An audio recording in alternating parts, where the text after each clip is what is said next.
that you were affected by age discrimination. Basically, the burden of proof was increased for someone, and you had to essentially prove that the deciding factor was age as opposed to being a factor. And the other categories were not affected. So like race, gender, religion, not affected. Specifically, this was about age.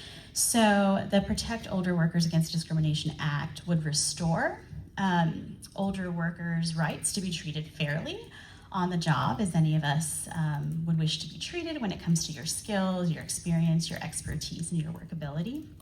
AARP also supports the Protect Older Job Applicants Act, which would essentially provide a level playing field for workers age 40 and up when applying for a job. And so those now elder millennials would be covered under that.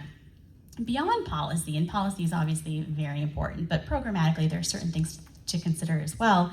Companies can become more familiar with inclusive hiring. AARP actually has a really exciting and interesting program called the Employee Pledge Program, which is a resource that anyone can certainly use. It's a resource to employers, and it basically provides you resources and information on how you can recognize bias in the hiring process. For example, potentially ageist keywords in job posts or ads, and then take steps to prevent bias in the hiring process and how to potentially interrupt age bias when you see it as part of that process or beyond.